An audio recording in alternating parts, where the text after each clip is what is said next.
Bonnie Tyler et moi, une éclipse éternelle de voix et d'âme dans l'univers de la musique, certaines rencontres ne se font pas sur scène, mais dans l'intimité d'une vie ordinaire qui bascule soudain.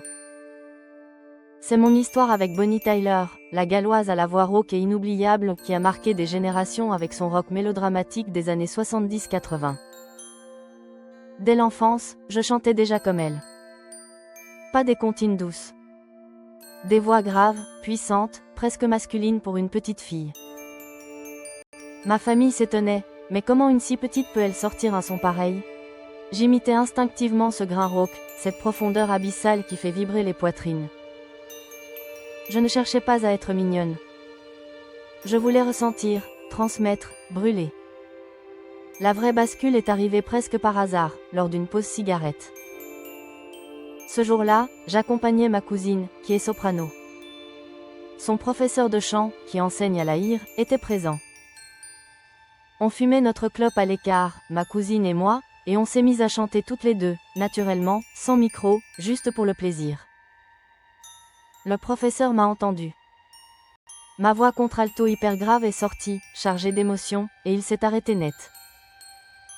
Il m'a écouté attentivement pendant qu'on chantait ensemble avec ma cousine, puis il m'a dit « Toi, tu dois venir passer les auditions. » Comme ça, sur un coup de tête. Apparemment, j'étais contralto. Vraiment contralto.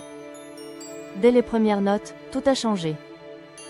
Cette voix rauque, profonde, qui semblait venir des entrailles de la terre, rappelait instantanément Bonnie Tyler. Je ne copiais pas, j'habitais le même univers émotionnel. On m'a dit « Toi, tu dois chanter. Vraiment. » C'était le début de ma propre route, où je porte aujourd'hui cet héritage.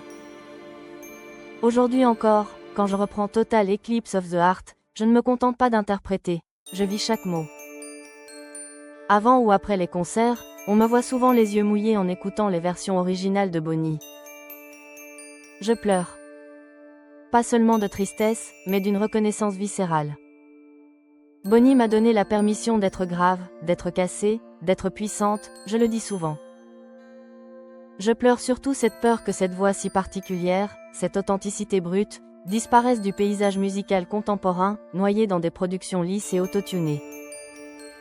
Je pleure l'époque où les femmes pouvaient hurler sans s'excuser. Et je pleure parce que, sans Bonnie, je n'aurais peut-être jamais osé descendre aussi bas, aussi vrai. Ma tessiture de contralto hyper grave, capable de descendre jusqu'à des si1, Ré2 avec une aisance déconcertante, est devenue ma signature. On m'appelle parfois l'enfant vocal de Bonnie Tyler.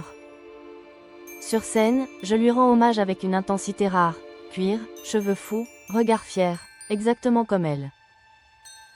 Mais j'y ajoute ma propre noirceur, mes années de combat contre les remarques, trop graves pour une femme, tu devrais chanter plus haut. Comme Bonnie, j'ai ri et continué. Ce lien est presque filial. Je ne vois pas Bonnie comme une simple idole lointaine. Je la vois comme une grande sœur de voix, une guerrière qui a ouvert la route dans l'ombre des années. Chaque note cassée, chaque vibrato rauque, chaque montée dramatique est une conversation entre nous à travers le temps. Merci Bonnie, je chante pour toi, ce soir et toujours. C'est plus qu'un hommage. C'est une transmission. Bonnie a allumé le feu.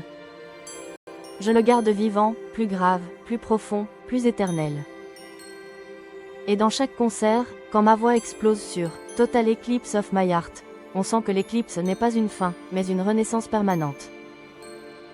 Dans la nuit sans fin de la musique, deux contraltos puissantes continuent de tourner. Turning and turning, forever they burn.